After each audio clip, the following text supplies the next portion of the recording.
My daughter was crying so hard I could hear the officer louder than I could hear her. His voice cut through the phone sharp and ugly, the kind of voice men use when they think fear will do half their work for them. I was already sitting up before Renee finished my name. The hotel room was dark except for the thin orange line of river lights sneaking through the curtains. And for one strange second, I had the disorienting feeling that peace had broken like glass around me. "Mama," she said, trying to breathe and speak at the same time. "Kelvin told them I hit his mother, but she hit me first. There's an officer here and he's screaming at me. He said no one is going to save me. Mama, I'm scared." I swung my legs over the bed and planted my feet on the carpet. No gasp. No soothing too soon. Law taught me a long time ago that panic loves vagueness. Facts starve it. I turned on the lamp, reached for my glasses, and asked the only three things that mattered first. "What's the address?" she told me. "Are you hurt?" "My arm." She grabbed me. "I'm okay. I think I'm okay." "Is the officer still there?" "Yes." That was enough. I called the airline before my heartbeat had time to catch up to my body. First available flight, Savannah to Fort Lauderdale. I booked it standing up in the middle of a room I had paid too much for on purpose and did not regret until that exact moment. Riverview. Room service. Hotel slippers I actually wore because I had finally let myself enjoy something without explaining it. My first real vacation since 1997. 10 full days with no hearings, no emergency calls, no calendar full of other people's trouble. It lasted until 2:04 in the morning. My name is Gloria May Watkins, and by 58 I had learned how to move inside a crisis without letting it move inside me first. That did not mean I felt less. It meant I knew feeling was a luxury for later. At the airport, I moved fast enough to keep grief from catching me. Hair pulled back, blouse already wrinkling at the elbows, carry-on in one hand, phone in the other. I kept hearing Renee say he called his mother first. Not his wife, not help. His mother. The last time Renee called me crying like that, she was 8 years old with blood running down one shin after falling off her bicycle. I had been in the middle of a deposition. I stepped into a hallway, talked my baby through washing gravel out of her own skin, told her where the bandages were, and went back inside to finish taking apart a witness while guilt sat in my throat like a stone for years afterward. This time, I was not stepping out and returning later. This time, I was the deposition. If you're listening to me right now, tell me what time it is where you are, because I still remember exactly what time it was when my piece ended. On the plane, I did not sleep. I opened my notes app and started building a record. Exact words. Exact sequence. Officer said, "No one is going to save me." Husband called his mother before checking on his wife. Older woman present. Daughter frightened enough to lose control of her sentences. Trauma shifts memory. Paper does not. I nearly cracked once, just once, not loudly, not in spectacle. I stared at the blinking cursor and realized Renee did not call me after Deborah put hands on her. She called me after the system entered the room. That settled somewhere deep and dangerous inside me. By the time the plane started descending into Fort Lauderdale, the sun was barely lifting over Broward County. I looked out at the flat sprawl below and let one quiet thought take its proper place. Deborah Coles had no idea what she started that night. By 6:17 that morning, my jaw ached from holding myself together. I walked into the Broward County Police Station in the same linen blouse I had put on in Savannah, carrying no more than my phone, my purse, and the kind of stillness people mistake for softness until it becomes a problem for them. My carry-on was still in the rental car. I had not slept. The fluorescent lights were too bright, the air too cold, and the man at the front desk gave me the same look men, in small positions of power, always give when they think tone itself is authority. I gave him the address, asked which officer had handled the domestic disturbance call. He hesitated just long enough to make it noticeable, then said the name. Officer Damian Reeves. I asked to see my daughter. They put us in a small interview room that smelled faintly of bleach and old coffee, the kind of room built to make people feel temporary. Renee looked like she had been holding herself upright by habit alone. Her eyes were swollen. There was redness near one arm where fingers had clearly been where they did not belong. When she saw me, something in her face gave way, not into collapse, but into permission. For the first time in years, my daughter stopped giving me the edited version of her life. It did not come out dramatically. That would have been easier. It came slowly at first, the way truth comes when somebody has been making excuses for too long and is ashamed of how ordinary the warning signs sounded one at a time. She told me about the first time Deborah Coles let herself into their apartment with a key Kelvin had given her without mentioning it. Said she stood in the kitchen smiling like she belonged there, like surprise and intrusion were the same thing if you wore perfume and spoke softly enough. She told me about money that never quite made sense, not hidden fortunes, not anything theatrical, small transfers, odd explanations. A separate account Kelvin described as helping his mother with bills that later turned out to be a joint account with Deborah, his name on it, and hers nowhere near it.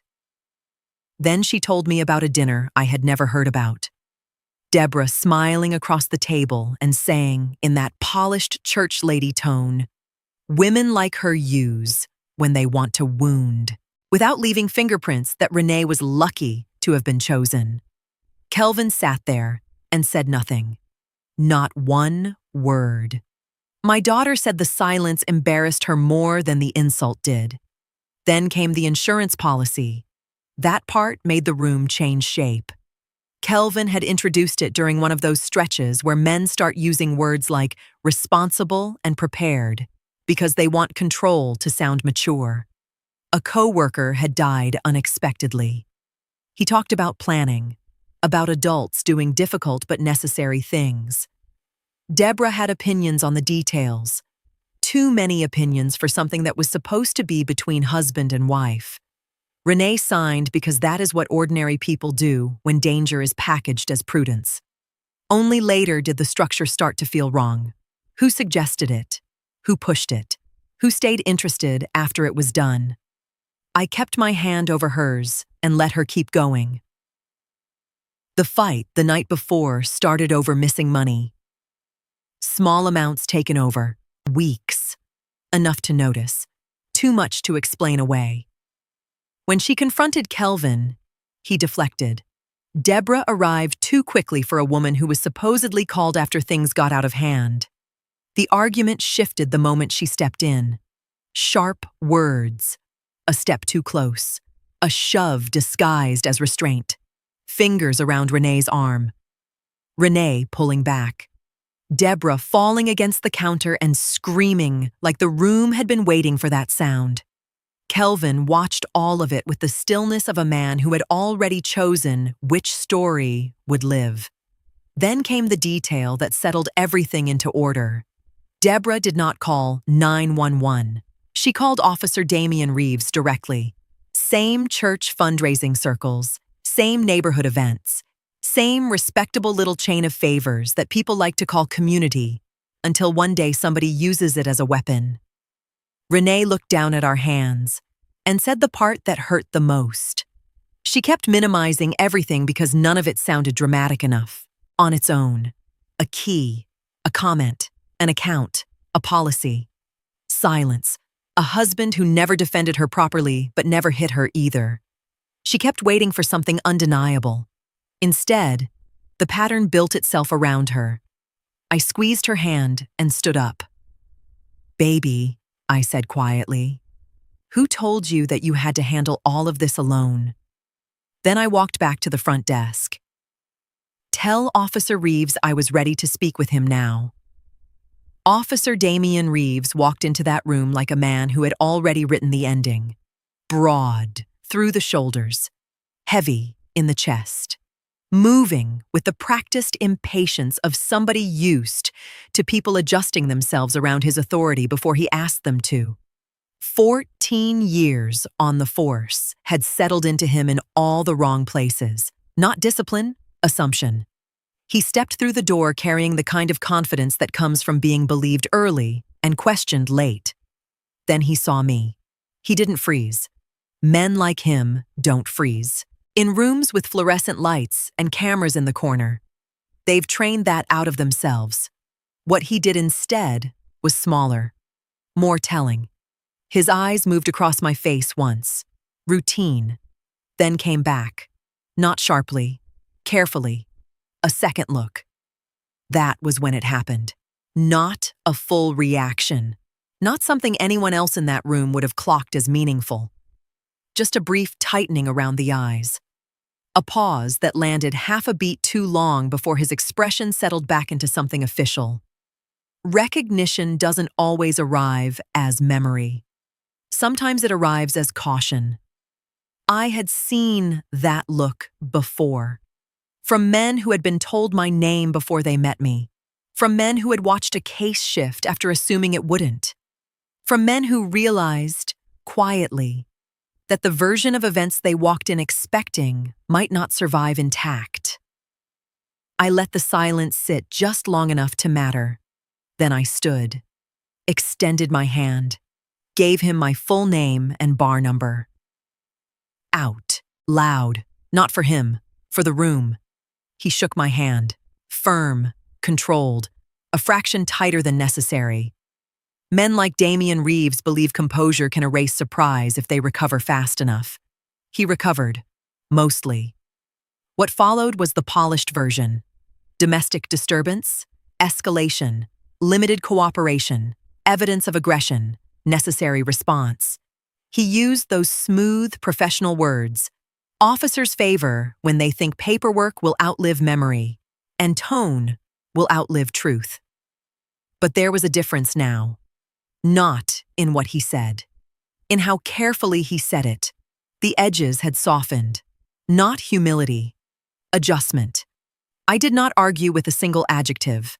I asked narrow questions instead. Was there a medical examination performed on either woman? No. No hesitation.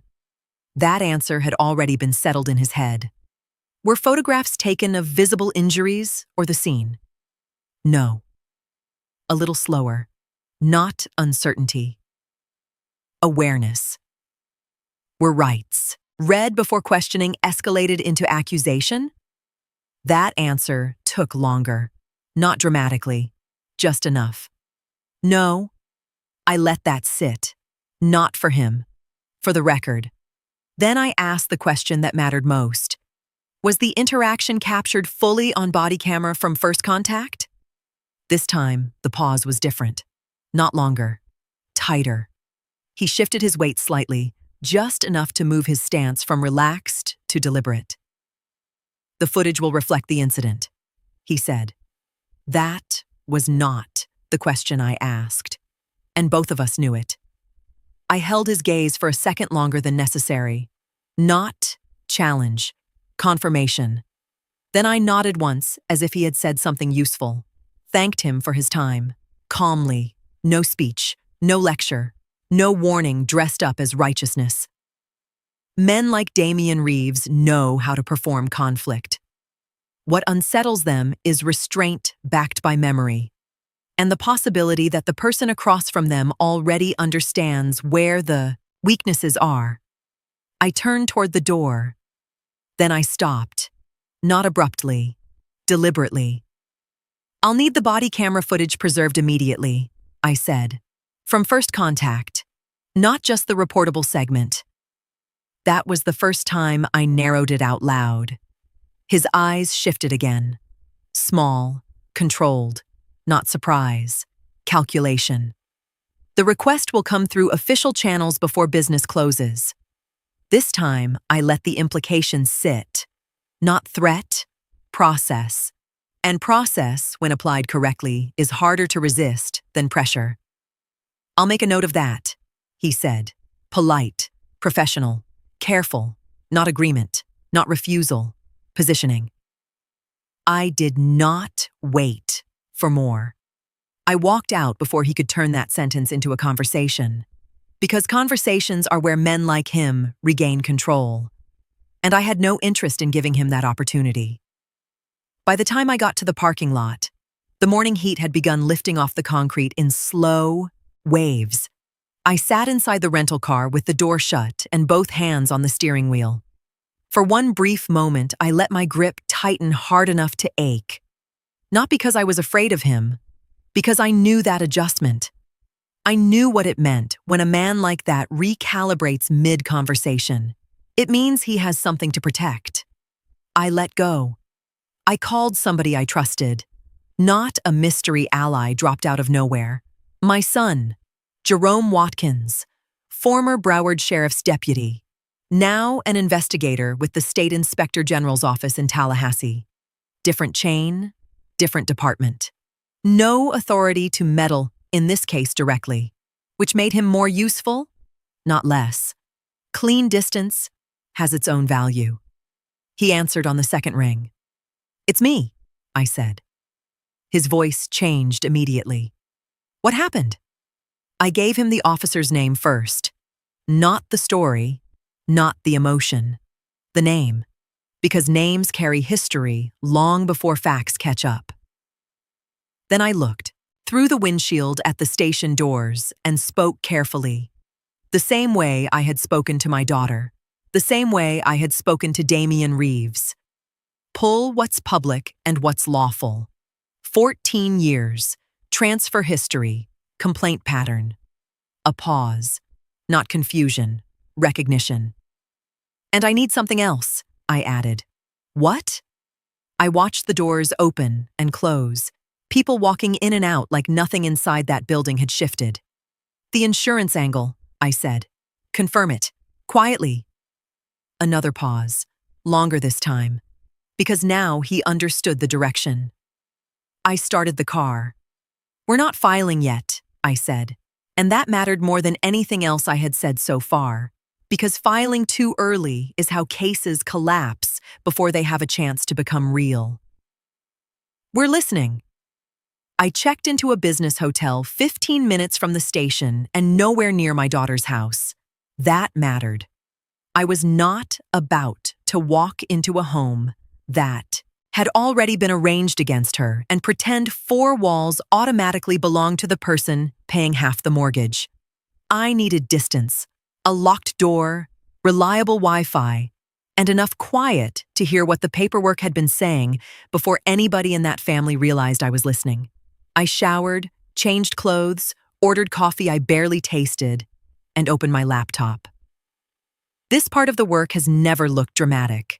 No glowing screens, no frantic breakthroughs, just disciplined boredom, clerk filings, property searches, civil complaints, salary estimates checked against ownership records, transfer dates lined up beside complaint dates, addresses compared across public documents one line at a time until patterns stop looking like coincidence and start looking like preference. By noon, a shape began to emerge. Not a clean scandal. Real life is rarely that generous.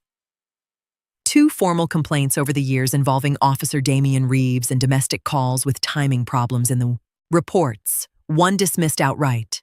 1 closed without sustained finding. Nothing explosive by itself. Nothing a department could not shrug away if nobody cared enough to keep reading. So I kept reading. There were smaller things. Transfer notes that sat oddly against the timeline. A cluster of repeat responses around properties tied to families with money, influence, or both. Mismatched addresses that did not prove corruption but suggested sloppiness, where sloppiness would have been expensive for anybody on the other side of a badge. Then there was the house. Not in his name, directly. That would have been too easy. But close enough to him, and expensive enough against known income to raise the kind of question that belongs in a margin until it earns its way into a filing. Not proof, just smoke. I wrote it down and kept moving. Kelvin texted just after 1. Can we talk? I think there's been a misunderstanding. Men always prefer misunderstanding as a word when truth has started. Developing witnesses.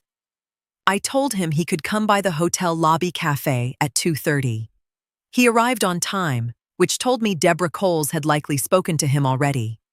He sat across from me wearing the careful face of a man rehearsing innocence, while hoping the other person would do him the favor of confusing calm with credibility.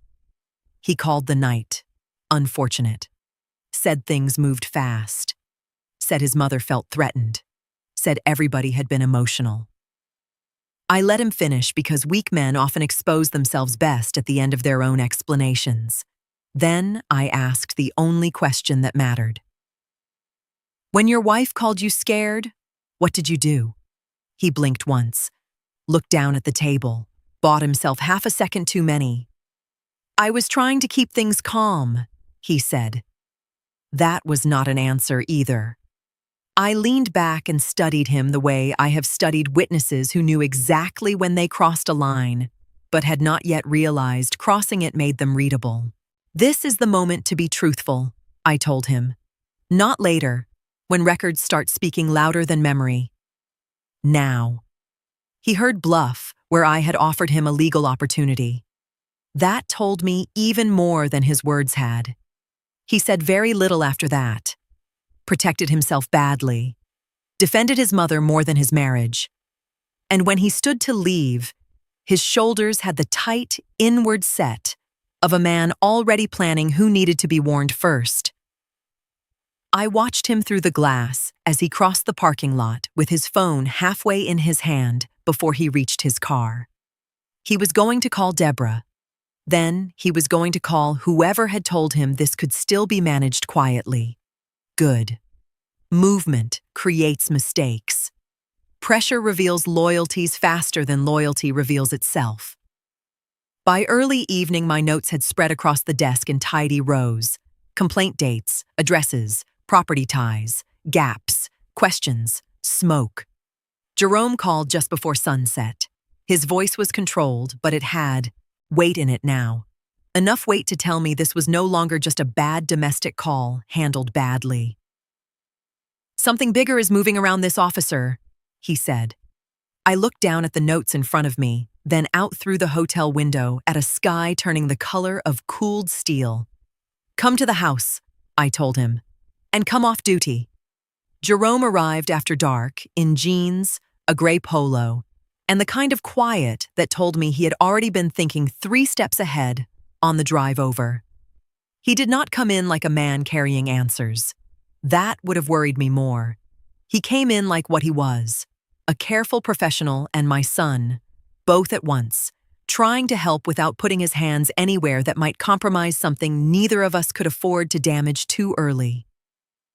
We sat at the kitchen table in Renee's house. Even that thought felt wrong now. It was my daughter's address, but it no longer felt like her home. Too much of Deborah Coles in the room without. Deborah needing to be present. Too much decorative politeness. Too much of Kelvin in the silence. A bowl on the counter that looked chosen by his mother. Curtains that did not feel like Renee. A house can tell on people if you sit in it long enough. Jerome noticed it too. I could tell by the way his eyes moved once around the room. Quick, quiet, then stopped moving entirely. He didn't comment. That mattered. Because men trained to observe learn quickly when speaking adds nothing. He folded his hands on the table. I need to be careful how I say this. I know, I said. That helped. Not because he needed permission, because men like him spend too much of their lives being asked for things they are not allowed to give, and too many of them forget how to say no without explaining why. He told me what he could. Not files, not names that weren't already public. Direction. But even that came measured. There were pauses, places where he started a sentence, then reshaped it before it reached me. That mattered more than anything, he said cleanly. There are patterns, he said. Not enough to open something on their own, but enough that people who know what they're looking at don't ignore them. Define pattern, I said. He leaned back slightly, not comfortable, thinking. Quiet transfers, he said.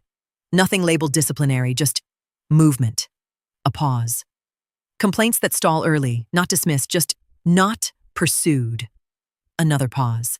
Same names showing up around domestic calls where the outcome leans one way faster than it should. He didn't say why. He didn't need to. I let that sit. Then I asked the question that mattered. Does it hold under scrutiny? That was where he hesitated. Not long, but enough. It hasn't been tested the way it would need to be, he said.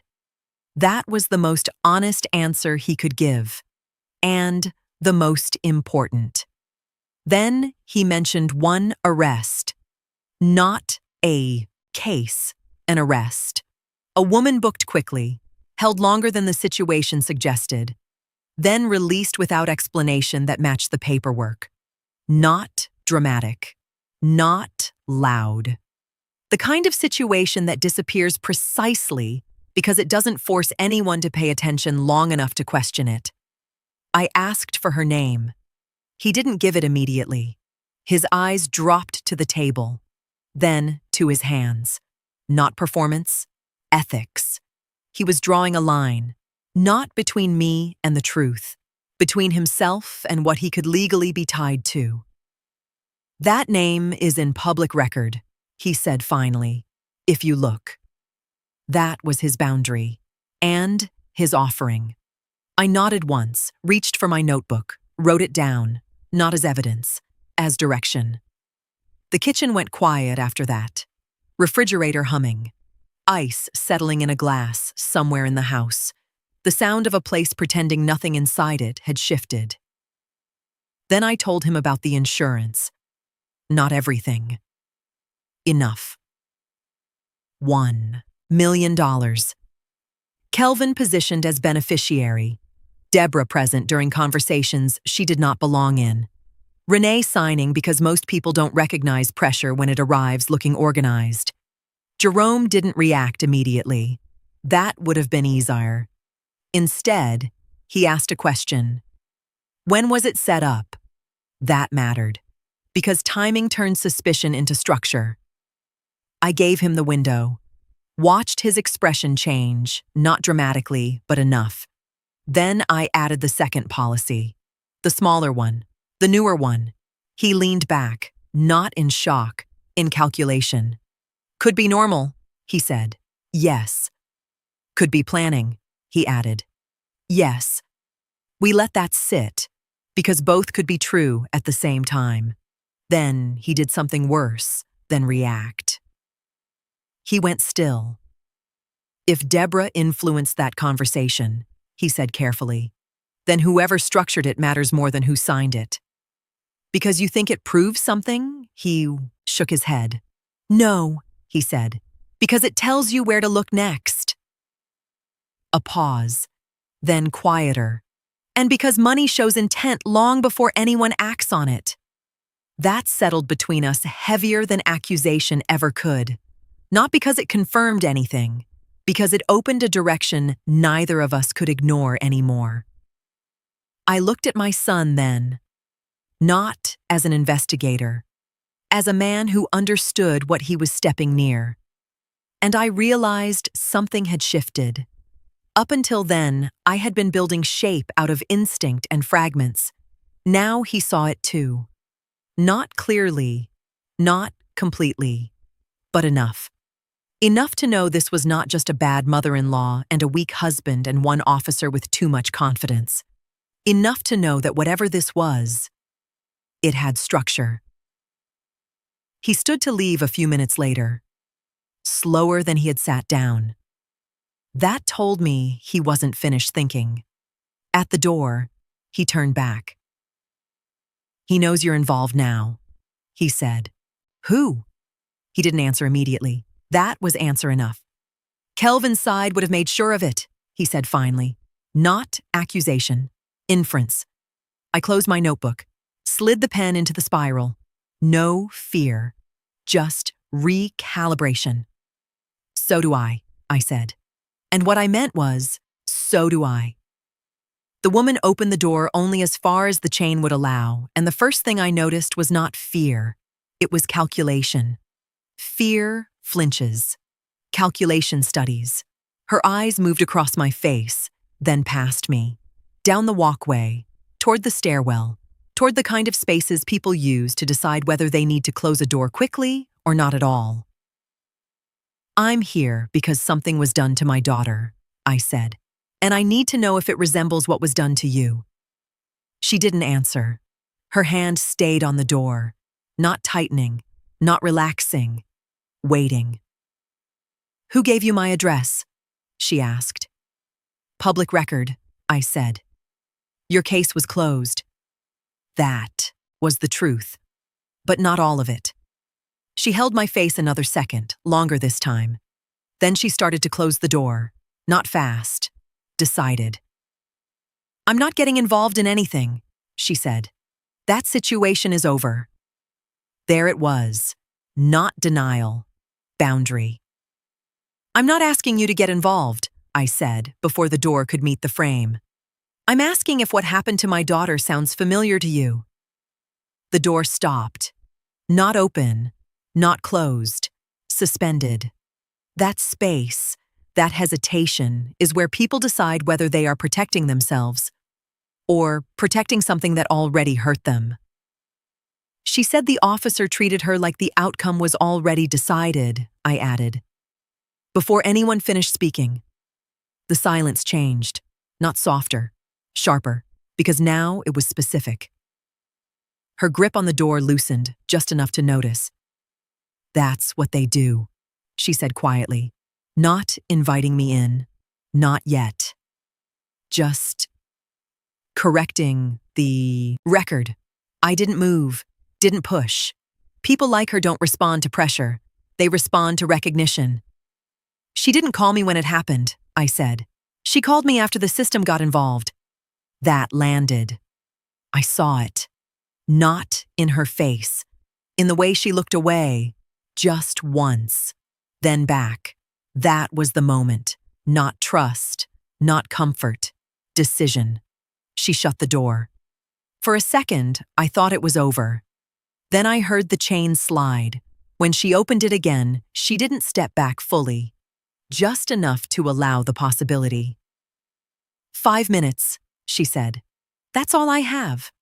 Inside, the apartment was neat in the specific way neatness becomes self-defense, not decorative, controlled. A place where nothing looked like it could afford to be out of place for long. She didn't offer me tea this time. She stood near the table, hands folded, still deciding. I don't want my name in anything, she said. You won't have it, I answered. That mattered more than anything else I could have offered. We sat, but not comfortably. Her story didn't come out in a flow. It came in pieces. Test statements first. I called for help, she said. Property issue. Pause. The officer was Damian Reeves.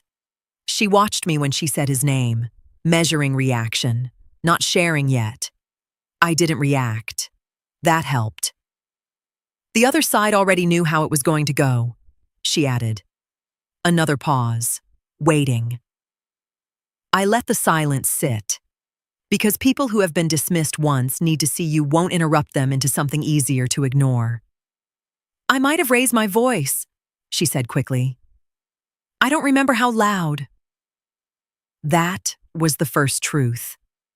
Not the incident. Her need to not be seen as unreasonable. That told me everything. Did he warn you before the arrest? I asked. She shook her head, then stopped. He said something, she corrected, but it didn't sound like a warning. It sounded like paperwork catching up to a decision. That distinction mattered. She didn't move after that, didn't continue, didn't elaborate, because now the risk was rising. I didn't ask for more. I shifted. Do you still have your documents? Her eyes changed. Not fear, calculation again. Why? She asked. Because if this is a pattern, I said, it only matters if it repeats. That word, again. Pattern. People understand patterns even when they don't trust outcomes. She stood there a moment longer, then turned. Not fully convinced, just not able to ignore it anymore. When she came back, the folder stayed in her hands for a second longer than necessary before she set it down. I kept everything, she said, not proud, prepared. I went through the documents slowly, not searching for proof, looking for breaks, sequence errors, timing shifts. The first irregularity was small. That's why it mattered. The report. Timestamp suggested parts of the narrative were written before the scene had fully closed. Not impossible, but not clean either. Did you see him writing anything? I asked. I don't know, she said. Maybe his phone. Uncertainty. Good. Real. Before I left, I didn't ask for the documents. I asked something else. If this becomes something formal, I said, would you be willing to be contacted properly? She didn't answer immediately. That was the real question. Not evidence. Risk. Maybe, she said. Not yes. Not no. Real. As I walked back to the car, I didn't feel victory. I felt weight. Because now this wasn't just my daughter's word. It was something else. Not proof. Not yet. But direction. And direction, handled properly, becomes something much harder to ignore. I was not surprised when the letter arrived. I would have been more concerned if it had not. It was waiting for me at the front desk of the hotel in a flat, overnight envelope with the kind of neatness meant to imply control. I opened it standing in the lobby before I even made it back to the elevator. Civil harassment and assault complaint against Renee. Filed through a Fort Lauderdale attorney whose name I recognized immediately. Not because he was brilliant, but because he made a living out of stamina. Men like that do not always win on merit. They win by making ordinary people too tired and too broke to keep standing in the same place long enough for truth to catch up. The filing was clean, aggressive, timed with care. Renee was due back at the hospital that week. A pending civil complaint does not equal guilt. It does not even equal discipline. But it does trigger attention from a nursing board already trained to treat accusation as administrative weather. Enough scrutiny can shake a career if it lands at the wrong moment and meets the wrong kind of fear. That was the point. The second letter came by email less than an hour later. Formal notice from the Florida bar. Officer Damian Reeves alleging intimidation and improper contact after an active investigation. Weak on its face, still work. That was the point, too. Time is a weapon when the other side thinks they can make you spend enough of it defending your own posture that you stop advancing. That evening, Renee called me with the careful voice people use when they are repeating somebody else's reasoning and hoping it will sound less cruel the second time around. Kelvin thinks maybe we should let the lawyers handle it, she said. Maybe you being involved is making things worse. His mother is really hurt. Maybe if I just apologize, this can stop. I said nothing until she finished. Silence has a way of showing people the shape of the thing they are saying. Then I gave her something steadier than comfort. Baby, people do not escalate like this when they are comfortable. They escalate when they are afraid of what comes next. Papers mean they are reacting, not controlling. Don't you apologize for something you didn't do. She breathed on the other end, quiet for a second too long. Okay, she said, but what I heard underneath it was exhaustion. After I got off the phone, I answered the bar complaint in 2 pages. No extra language, no wounded pride. Every contact documented, every step through proper channels. I attached the recorded call and let the facts do what injured emotions never can. Then I placed a call I knew would travel. I asked for the civil attorney's office, left a message with his assistant. My tone stayed level, almost polite enough to be forgettable. Please let him know I look forward to discovery, particularly financial discovery. I did not raise my voice. I did not threaten. I let implication do its own work. That night, I went back into the property records, not chasing proof, just following threads that had begun brushing too close together to ignore. Debra's second. Property in Pompano Beach. Not the primary residence. Rental history going back several years. I scanned names, dates, turnover, management changes. Then one tenant name from 2021 stopped me.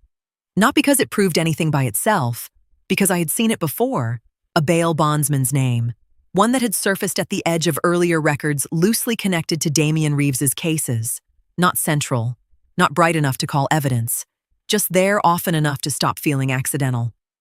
I sat back in my chair and read it again. Not proof, but proximity, pattern. I did not force it into a conclusion just because it was convenient. I opened a new folder instead, the way I always do when smoke starts arranging itself into shape. Then I labeled it. The network. The nursing board letter arrived on a Tuesday, which felt fitting in the ugliest possible way. Not Monday, when people still have enough weekend left in them to pretend they can absorb bad news cleanly. Tuesday. The day. Reality settles in and starts charging rent. Renee called me from the hospital parking lot before I even knew the envelope had reached her hands. I could hear cars moving behind her, a cart rolling somewhere across pavement, the ordinary sounds of people continuing with their day while hers was standing still. Her voice was thin, not loud, not broken, not hysterical. Thin in the way paper gets thin right before it tears. "Mama," she said, and then stopped. That stop told me more than any speech could have. I did not tell her everything would be fine. I have spent too much of my life watching people get injured by reassurance that arrived before the facts did. False comfort is just panic in better clothes. So I told her the truth. "This is a procedural review triggered by the filing," I said. "It takes time. It's manageable. And we will manage it." She let out one unsteady breath. "I don't know if I can do this today." "Yes, you can," I said, not gently, but not harshly either. "Right now, the best thing you can do for your license is be exactly who you've always been in that building. Walk back in there, do your work, and let the record keep telling the truth about you while I handle the rest." Silence. Then, "Okay." She said it like she was borrowing strength, which is what children do when they have run out of their own, even when they are 31 and wearing scrubs and standing under Florida sun with too much pain behind their eyes. After the call ended, I stayed in my car for 1 minute. Exactly one. Long enough to feel what I was actually feeling before discipline came back and put its hand over my mouth. Anger first, then exhaustion. Then that old, bitter frustration that comes from watching a system I have worked inside for decades get used the way small, cruel people always want to use it. As leverage, as optics, as a clean glove over a dirty hand. At 58, I have learned that emotions do not disappear when ignored. They wait. So I gave mine 60 seconds, and no more. Then I closed it. Jerome called later that afternoon, and I knew from the first word that something had shifted. His voice had gone flat in the careful way professionals do when they are trying not to say more than they should while still warning the person they love. "My lieutenant pulled me aside," he said. "My name came up." I sat up straighter in the driver's seat. In what context? Connection to the situation. That's all he'd say. I was told to have no further involvement, no discussion, clean separation. Not accusation, but proximity. That was enough. Because his name did not arrive there by weather. Somebody put it where it did not belong. The list of people who knew Jerome was involved was short enough to fit inside one breath.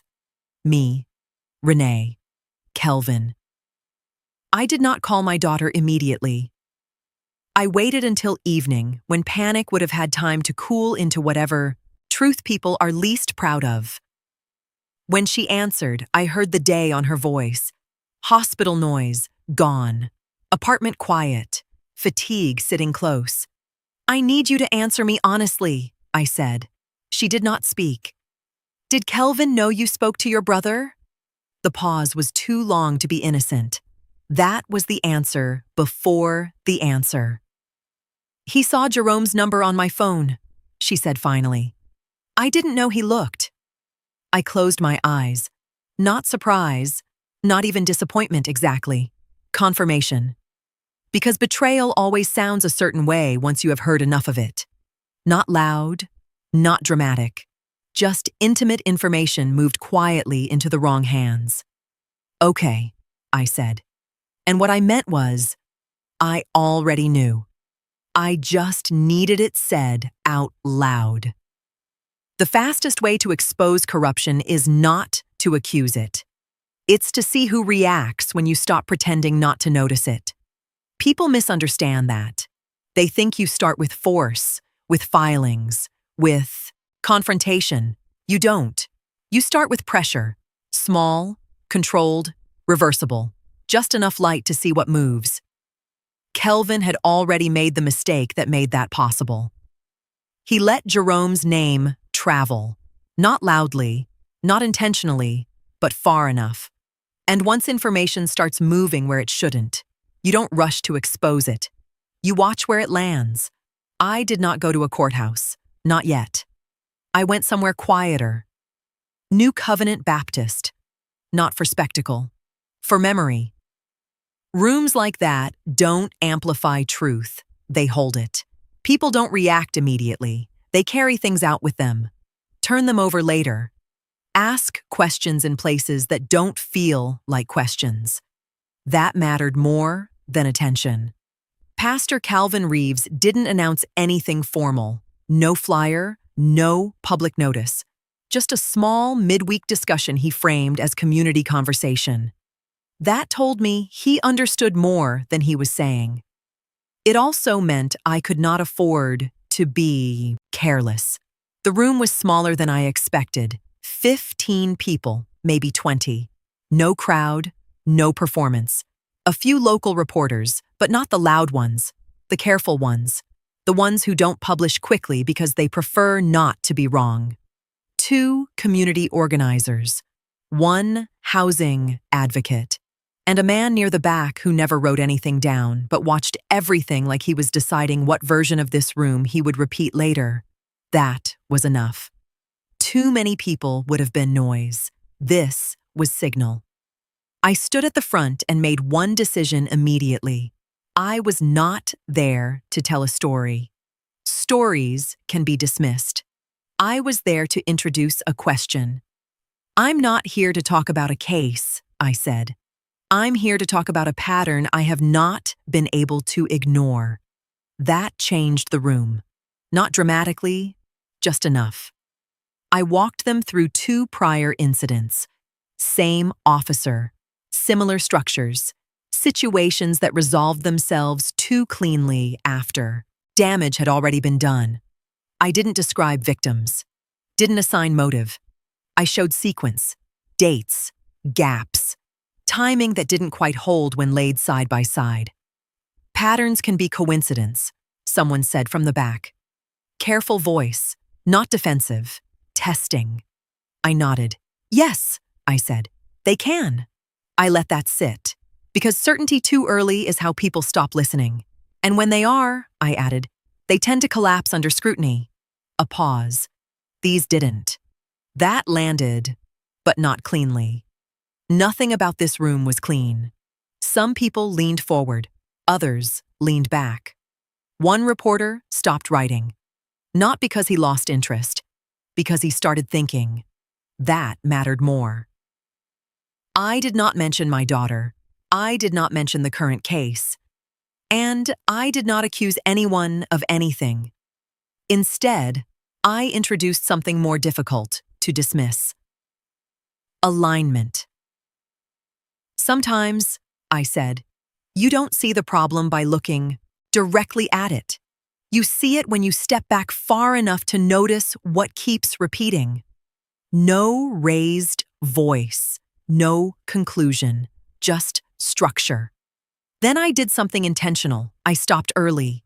No questions, no open discussion. Because questions at the wrong moment don't clarify, they dilute. And I wasn't there to argue. I was there to observe. I stepped outside before the room could reorganize itself into opinions. The air felt the same, but the movement didn't. Two men who had not spoken inside now stood at opposite ends of the lot, both on their phones. Not urgently, not casually either. That was enough, not proof. Response. And response tells you where pressure is landing. That evening, my phone rang. Unknown number. I let it ring once longer than necessary before answering. Ms. Watkins, the voice said, measured now. Careful. My client would like to discuss a resolution. Not denial. Not aggression. Adjustment. I stood by the window and looked out at the street, traffic moving like nothing had shifted. But something had. Because people do not reach for resolution when they feel in control. They had one, I said. I let the silence sit. She chose something else. This time, the silence stayed. Not confusion. Recognition. The report did not arrive with drama. That is how you know numbers are dangerous. No red circles. No breathless summary. No theatrical language meant to make me feel what the documents could already suggest on their own. Linda brought the folder to the hotel just after 10 that morning, and the forensic accountant joined us half an hour later with her laptop, her reading glasses low on her nose, and the calm expression of a woman who has spent enough years with other people's money to know motive rarely announces itself clearly the first time you meet it. We sat at the small table by the window, coffee cooling untouched, traffic moving below us in the ordinary way traffic does when somebody's life is shifting 10 floors above it. She started with the first policy, $1 million. Renee insured. Kelvin listed as primary beneficiary. On its face, it meant very little. Married people insure each other every day. Responsible men do it early. Careful men do it quietly. I have seen policies written out of love, out of fear, out of habit, and out of obligation. So I did not react. I asked for sequence. She gave it to me, but not cleanly. There were gaps, not missing pages, missing clarity, administrative changes that had been logged but not explained in any way that would stand up under pressure. 4 months earlier, the policy had been adjusted, not canceled, not replaced, refined, if you trusted the language. If you didn't, it looked like narrowing. Any secondary distribution tied to Renee's estate had been removed, not replaced with something suspicious, just removed, leaving a cleaner line from death to payout, legal, ordinary, unremarkable if you didn't read slowly. Who initiated the adjustment? I asked. The accountant turned her screen slightly toward me. Filed through Kelvin's account, she said. But that doesn't tell you who decided it. That mattered. Because men who plan things like this rarely put their own voice on paper. They let the system speak for them. Then came the second policy. Smaller, newer, 6 months old. This one did not sit as comfortably. Not because of what it was, but because of how it behaved. The premium structure fluctuated in the first 2 months. Payments made from 2 different accounts before settling into one. Not illegal. not even unusual on its own, but enough to suggest movement before stability. And the timing. That was where it began to tighten. The policy lined up, not perfectly but closely, with the unexplained withdrawals Renee had noticed. Small amounts, spread out. Easy to ignore individually. Harder to ignore when viewed beside, something that required consistent funding. I did not interrupt. I took notes, dates, payment sources, adjustment windows. The accountant slid another page toward me, then stopped halfway, her finger resting against a column. "This doesn't prove anything," she said. I looked at the column. "Walk me through what it doesn't prove," I said. She nodded once. "It doesn't prove intent," she said. "It doesn't prove coordination. And it doesn't prove that anyone expected anything to happen." She tapped the screen lightly. "But it does show preparation." That was a more dangerous word than intent. Intent can be argued. Preparation has a habit of explaining itself over time. I leaned back slightly and looked at the numbers again, this time not as evidence, but as behavior. A household account shifting in small, almost forgettable ways. A second policy appearing without disruption. An adjustment to the first that made it cleaner, simpler, quieter, no panic, no urgency, just positioning. And then something else surfaced, not in the documents, but in the absence of them. "Where is Deborah in this?" I asked. The accountant frowned slightly. "She's not," she said. "Exactly. Not listed, not referenced, not attached to anything that would require disclosure. But Renee had said Deborah was present for the conversations, that she had opinions, that she stayed interested after decisions were made. That kind of presence rarely disappears completely. It just learns where not to leave fingerprints. I wrote that down. Not as fact, as absence, because sometimes what isn't there tells you more than what is. I felt the shift before I named it. Not panic, something colder, the kind of clarity that stills your hands before it speeds your heart. Because what I was looking at could still be explained. A careful husband, a financially aware household, two policies built at different times for different reasons. There was still a version of this story where nothing criminal had happened. That was the part that made it dangerous. Because real harm does not always arrive dressed as something obvious enough to stop early. Sometimes it builds itself inside reasonable decisions. I did not say what it meant out loud. Not yet. Language hardens things too early. And once you name a fear before it has fully formed, people start arguing with the name instead of confronting the structure underneath it. So I documented dates, adjustments, payment irregularities, overlaps that were not clean enough to accuse, but not loose enough to ignore. Then I added something else. Kelvin's behavior. His silence when explanation would have cost him nothing. His preference for framing decisions as responsibility instead of discussion. The way Renee described conversations shifting. Not louder, not aggressive, but controlled. That mattered just as much as the numbers. Because money rarely moves alone. It moves with behavior. I called Jerome. He answered on the first ring. "I need you to hear something," I said. Not as an investigator, as her brother. Silence, not confusion, understanding. I walked him through the sequence slowly. First policy, adjustment. Second policy, payment inconsistencies, timing, what it could mean, what it might not mean. He didn't interrupt. That told me he was already ahead of me. By the time I finished, I could hear his breathing change. Not panic, not anger. Calculation. "Mama," he said. I waited. "This could still be nothing," he said carefully. "Yes." A pause. "But if it's not..." He didn't finish the sentence. He didn't need to. "She can't stay there," he said finally. That was not fear speaking. That was recognition. I looked down at the papers one more time, every neat line of them still pretending to be ordinary. I know, I said. When I called my daughter, I didn't. Lead with explanation. Because explanation invites doubt, and doubt at the wrong moment can be dangerous. She answered on the third ring.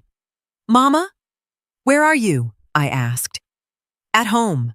I closed my eyes briefly. Pack a bag, I said. A pause. Why? Because the truth was not clean enough yet to sound convincing. Because what I had was not proof. Because waiting for proof is how people get hurt. You're coming to stay with me, I said. Another pause. Longer this time. Is something wrong? She asked. I opened my eyes, looked back at the numbers, at the quiet way they had arranged themselves into something that could still be denied. Yes, I said. And that was the first time I let the word exist out loud. Something is wrong. Renee did not fall apart all at once. That would have been easier to answer. It happened in pieces. A plate left untouched on the counter until the food went cold. A shower running too long behind a closed bathroom door. Her phone lighting up with Kelvin's name over and over until she turned it face down like the screen itself had become offensive. Grief rarely announces itself with noise when it has already spent years learning how to survive inside a marriage that rewards silence. She had been staying with me for 2 nights by then. I did not crowd her. I did not ask for hourly updates on her feelings the way people do when they want emotion to perform itself in a shape they can recognize. I let her move through the apartment quietly. Let her borrow steadiness where she could. Let her body learn the difference between temporary distance and actual safety. That evening, I found her sitting at the edge of the bed in the guest room, still wearing her scrubs, one shoe off and one still on, staring at nothing. The lamp was on. She had not turned on the overhead light. I leaned against the doorframe first instead of walking all the way in. Sometimes people need the dignity of not being approached like an emergency. Have you eaten? I asked. She shook her head once. I stepped inside, took the shoe from her foot, and set both pairs neatly against the wall. It was a small thing. That is what motherhood often becomes when your children are grown. Not rescue. Small acts of order in rooms where somebody else is struggling to breathe normally. Then she said it. Mama, what if I just walk away? She did not cry when she said it. That was what made it hit harder. Tears are movement. This was surrender, trying to disguise itself as reason. I sat across from her in the chair by the window and let the question sit between us for a second before I answered. Not because I did not know what to say, because some truths deserve enough silence around them to land cleanly. You can leave your husband, I said. That is your right. Her eyes lifted to mine then, uncertain and tired. But walking away from this does not stop what is already in motion. She looked down at her hands. The complaint doesn't disappear because you get tired. The review doesn't disappear. The policy doesn't disappear. And a man like Damian Reeves does not become safer because the woman he used decides she would rather heal in private. That landed. I could see it in the set of her mouth. I leaned forward, elbows on my knees, and lowered my voice. I am not asking you to fight. Her breathing changed. I am asking you to let me fight. That distinction mattered. Deeply. Because women like my daughter are too often handed the burden of surviving what was done to them, and then immediately handed a second burden. The expectation that they must become warriors on command or risk being blamed for failing to protect themselves properly. I was not going to do that to her. She pressed both palms to her face and stayed there for a while. When she finally lowered them, her eyes were wet but steady. I'm so tired, she whispered. I know, I said. And I did. not abstractly, in my bones. Later that night, after she had finally fallen asleep on top of the covers with the lamp still on, my phone rang from an unknown number. I stepped into the kitchen before answering. The voice on the other end was a woman's, careful, low. The kind of careful that comes from looking over your shoulder even when you are alone. "I work in that precinct," she said. "I have something you need." I did not interrupt. "Can you protect me?" she asked. I looked toward the hallway where my daughter was sleeping under borrowed quiet and answered her with the cleanest truth I had. "I can protect what you bring me." There was a pause. Not fear leaving. Just fear deciding that might be enough. "We meet tomorrow," she said. Then the line went dead. The woman never turned off her engine. That was the first thing I noticed when I pulled into the Publix parking lot in Miramar the next morning. 10:30. Sun already sharp against the windshields. Shopping carts rattling somewhere to my left. Her car sat 2 rows over from the entrance, nose angled toward the exit. Not straight. Angled like she had already planned her way out before she decided to stay. She kept her sunglasses on when I approached. I didn't step too close. People carrying risk don't respond well to proximity. "You came alone?" she asked. "Yes." Her eyes moved past me once, quick, practiced, checking reflections in glass, movement between cars, anything that didn't belong. Not paranoia. Habit. She didn't reach for the drive immediately. That mattered. Instead, she said, "I shouldn't be doing this." Not dramatic. Flat. Like a conclusion she had already reached twice before I arrived. "Then don't," I said. That changed something. Not trust. Control. Because pressure would have ended this conversation faster than silence ever could. She studied me for a second. Longer, then reached across the passenger seat. The flash drive was small. Unmarked. The kind of thing that could disappear inside a pocket and never be remembered again. She didn't hand it to me right away. "This isn't evidence," she said. "Don't treat it like it is." That was the first real truth she gave me. I nodded. "Then what is it?" "A mistake," she said. "Or a pattern. Depends how you read it." That was better. More honest. She passed it through the window. I took it. "What's missing?" I asked. She let out a breath through her nose.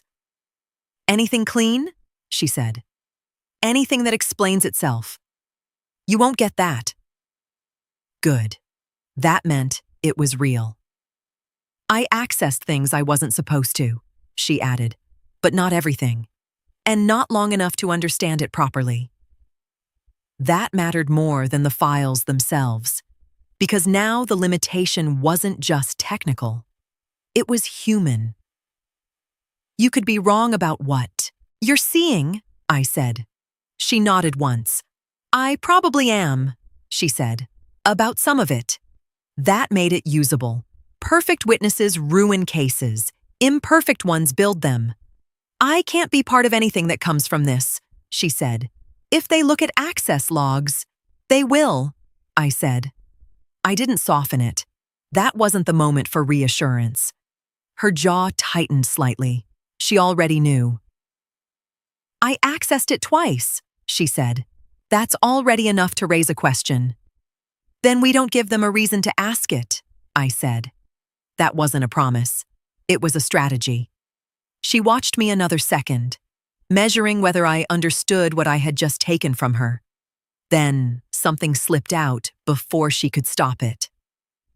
"They've redirected things before," she said quietly. "Not erased, just moved. Enough that nobody follows it properly." That was more valuable than anything on the drive, because that wasn't data. That was behavior. I nodded once. "That tells me where not to look first," I said. That landed. Because now she understood I wasn't going to treat this like a shortcut. She pulled her hand back. "That's all I can do," she said.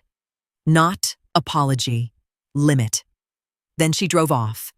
Not fast. Not careless. Just gone before the moment could turn into something traceable. I sat in my car with the doors locked and the air conditioning running harder than necessary. Not because of the heat, because of what I was holding. For a moment, I didn't move. Not hesitation, wait. Because there's a difference between receiving information and inheriting the risk that came with it.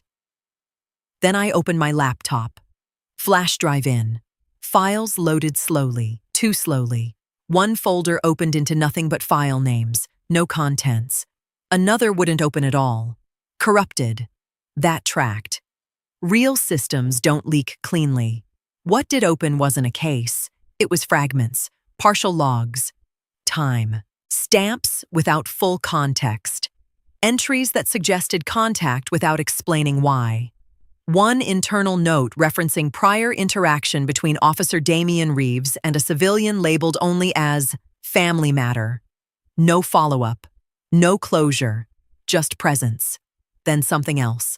A flagged purchase, prepaid phone, location tagged within 2 miles of Deborah Coles' second property. No name, no confirmation, just proximity. Close enough to notice, not close enough to prove. I leaned back and read through it again. Not for answers, for structure. Because information like this doesn't tell you what happened. It tells you where to apply pressure and where not to waste time. Around me, the parking lot moved the way it always does. Ordinary, uninterrupted, people loading groceries, carts dragging across pavement, laughter from somewhere too far to matter. And right in the middle of that, I let something through I don't often allow without permission. Fear. Not for myself. For how long this had been building while my daughter was still calling it stress. Still trying to behave her way out of something that had already been arranged around her. There are things worse than betrayal. One of them is realizing betrayal required preparation. When the minute passed, I closed the files, copied what I could, left what I couldn't force open. Because anything that opens too easily rarely survives scrutiny later. Then I called Jerome. He answered on the first ring. "I've got something," I said. I gave him the version that mattered, not conclusions, direction, internal note, fragmented logs, location overlap, enough to suggest, not enough to prove. Silence on the other end. Then a slow breath. "Send it," he said, but not through anything obvious. That was new. Careful had just turned into cautious. "I'll route it," I said. A pause. Then, lower. "If this is what it looks like, they're going to start.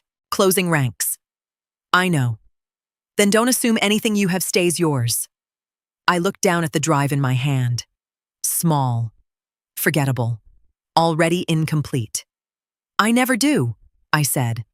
After the call ended, I didn't start the car. Not yet. I sat there with the drive in my hand, feeling exactly what it was. Not proof, not leverage, not safety, just enough to force the next door open. And sometimes, that's all it takes for something built in quiet to start coming apart. 3 things moved at once, and that is how I knew the ground had shifted. Not collapsed. Shifted. Internal Affairs opened a formal investigation through the proper channel, which mattered more than most people understand. Systems do not protect themselves loudly. They protect themselves by appearing to examine their own damage, while quietly deciding how much of it they are willing to acknowledge. A real investigation changes the temperature. People speak differently. Records stop, feeling permanent, and loyalty begins to ask new questions. The federal complaint was assigned that same week to an assistant U.S. attorney already tracking related patterns in Broward County. Not because the world had suddenly become righteous, because sometimes a file arrives organized enough to make ignoring it more expensive than opening it. That is the closest thing to justice most systems offer at first. Cost. And then Deborah Coles made her move. Not a mistake. Not yet. A move. She asked for a meeting. No lawyers. Church conference room. The message was careful. Too careful. Which meant she was still trying to control the terms. I agreed. Not because I trusted her. Because I wanted to see how far she still believed control extended. The room was smaller than I expected. That helped. Small rooms don't allow distance to hide inside performance.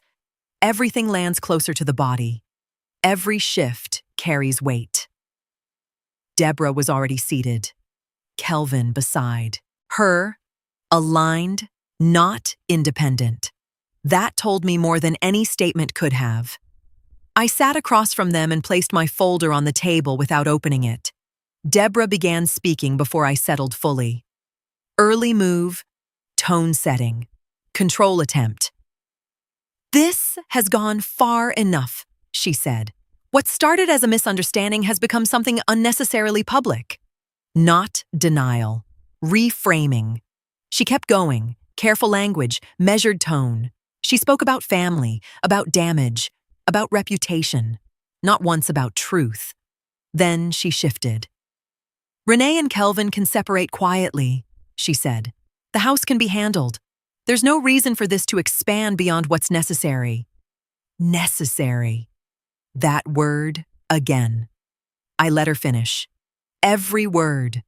Because people like Deborah reveal their position most clearly when they think they are still defining it. Then I asked the only question that mattered. "What changed?" She didn't answer immediately. "I'm not sure I understand," she said. That was her first defense. Distance. "You escalated first," I said. "You filed. You positioned. Now you want resolution." I held her gaze. What changed? Kelvin shifted beside her. Small. Tight. Deborah didn't look at him. That told me she already knew the answer. "I'm trying to prevent further damage," she said. Still composed. Still measured. Still managing. I nodded once. Then let something else into the room. Not pressure. Precision. "Damage to who?" I asked. That landed, because now the question wasn't procedural, it was personal. She didn't answer directly. Instead, she pivoted. "Federal complaints don't always lead where people expect," she said. "They complicate things. They create exposure you may not fully control." There it was. Counter-pressure, not denial. Warning. Subtle attempt to reposition me as reckless. I didn't interrupt. That mattered. Because interruption is where people like her regain footing. "You're experienced enough to know that," she added. That was the second move. Credibility test. I nodded. "I am," I said, and let that sit. Then I shifted the ground under her. That's why I waited until it mattered. That was the first moment she didn't respond immediately. Not long. But enough. Then she tried one more time. "You're escalating something that could still be handled privately," she said. There it was. Moral inversion. Make me the problem. Make my action the damage. I didn't argue. I clarified. "Private handling was your first option," I said. "You chose something else." Silence. Active now. Not neutral. Then I gave her what she came to measure. Clarity. "The federal complaint has been assigned," I said. "Internal affairs is open. And the documentation is preserved in more than one place. No embellishment, no threat. Just structure." This time, the change in her face didn't hide as cleanly. Not panic. Recalculation. Because now she wasn't measuring tone. She was measuring exposure. Kelvin looked at her. Quick, but real. For the first time, he wasn't aligned. He was checking. Deborah leaned back slightly. Not retreat. Reposition.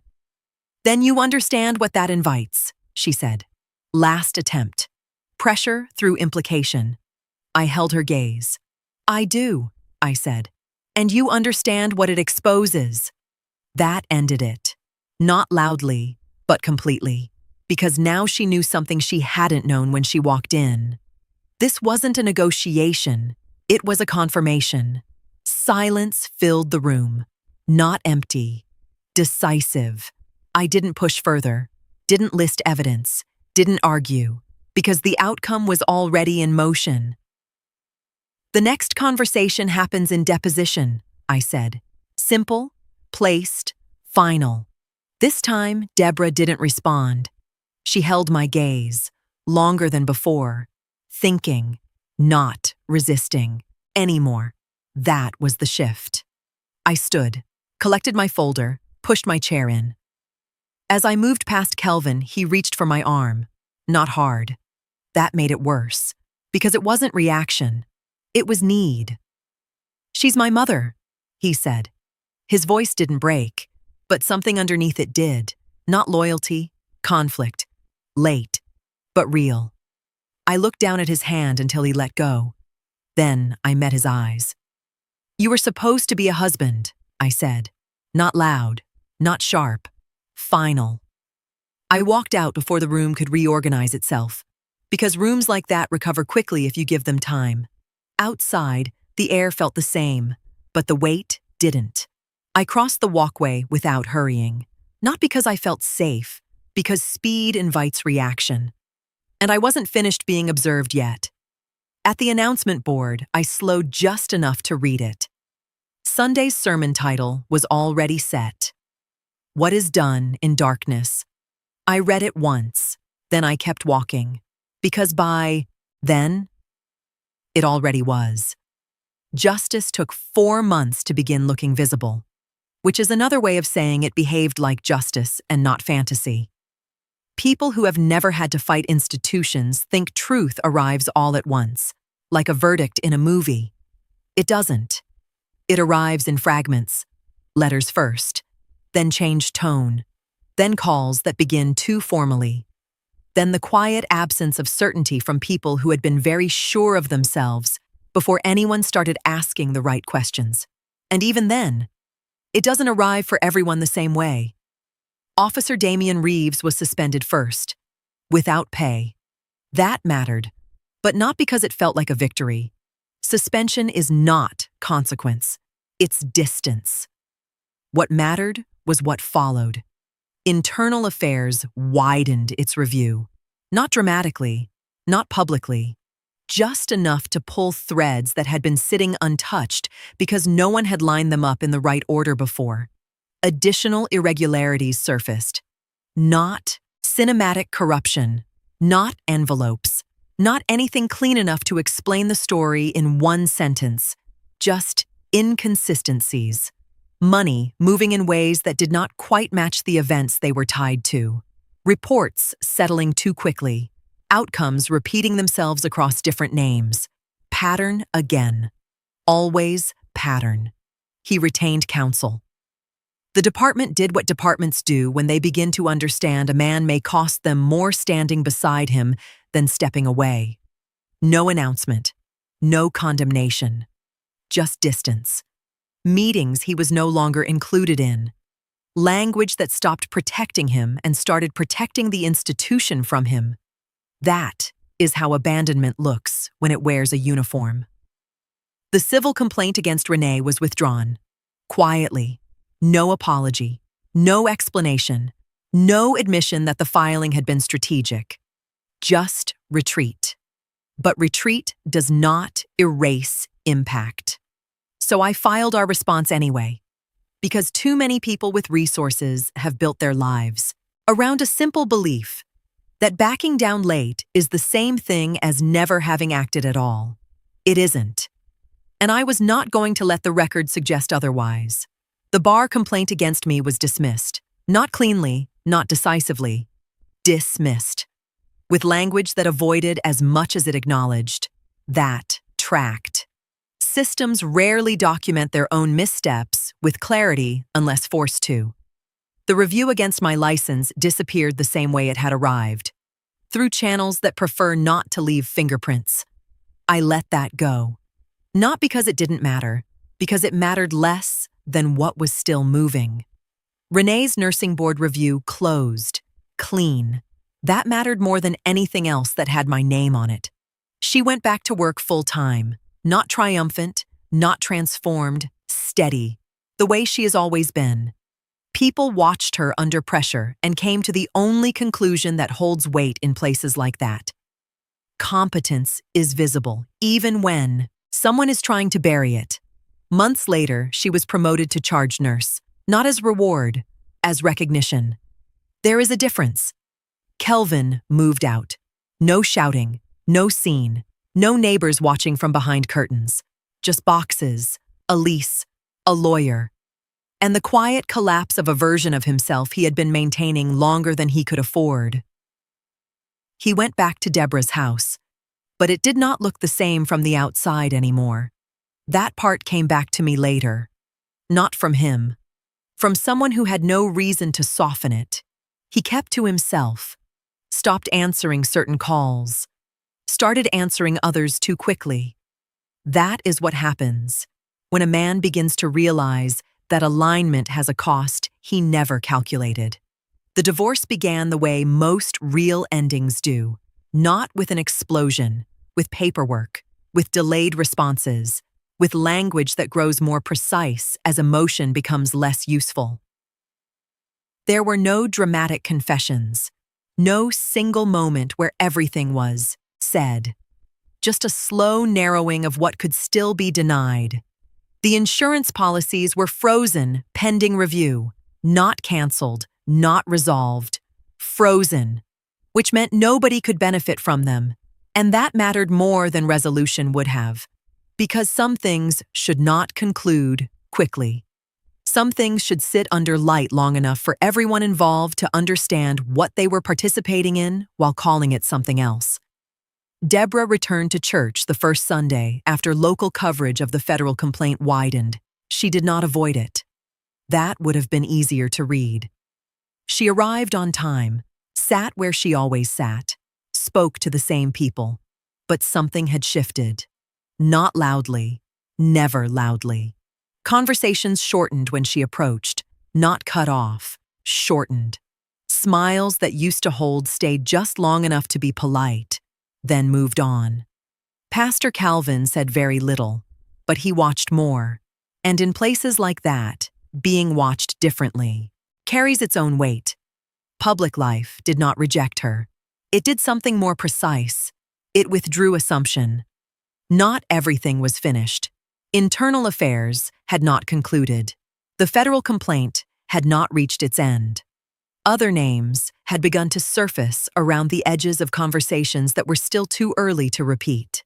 The woman from the apartment had filed her own case. Smaller, quieter, but built on the same structure. And structures, once exposed, have a way of inviting others to step forward. The system did not collapse. It adjusted, which is what systems do when they are forced to acknowledge pressure without admitting fault. But the difference now was simple. It had been seen. Some nights, for the first time since that phone rang in Savannah, I slept. Not deeply, not without interruption, but without the constant anticipation of what might come next. That was enough. Not everything was finished, and not everything would be. But the truth was no longer buried. It had shape. It had witnesses. It had resistance, and that mattered more than any clean ending ever could. For now, that was enough. A year earlier, I had left that hotel before dawn, with my peace still broken open inside me. This time, I unpacked completely. Same room, same river view, same chair near the window where I had sat the first evening, pretending I could learn how to rest without earning it first. But the room felt different now. Not because hotels change in a year, but because I did. The walls no longer held interruption for me. The bed no longer looked temporary. Even the silence had changed shape. It no longer sounded like waiting. It sounded like space. I hung my clothes in the closet, set my shoes where they belonged, put my toiletries in the bathroom drawers instead of leaving them in the bag for a quick exit. That was how I knew I had come back honestly. Not for symbolism, not to prove resilience to myself like I was still a young woman, mistaking endurance for healing. I came back because I wanted the room to see me finished with that night. Morning settled over Savannah in thin gold bands across the river.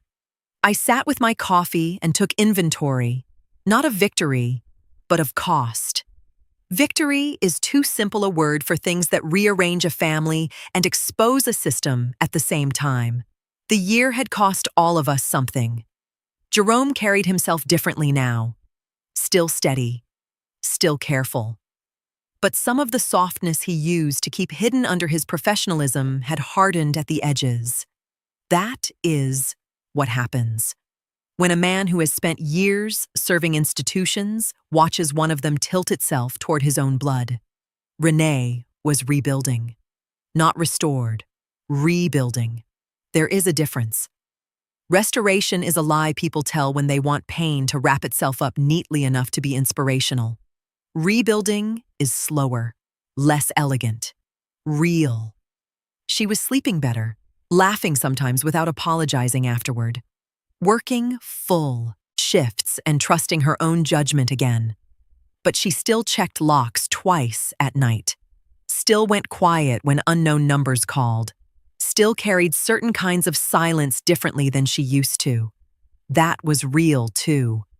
And the other cases had not stopped moving just because mine had become survivable. The woman from the apartment had filed her own civil complaint. Smaller case, narrower facts, same architecture underneath it. The kind of matter that will never make the evening news, but might still matter terribly to the person who lived it. Another family had reached out through Linda 3 months earlier with a pattern close enough to make me sit down before I called them back. That is the thing people rarely understand. Once a system realizes you know how to read it, the wounded start finding you faster than the comfortable do. Nothing about that year had been clean.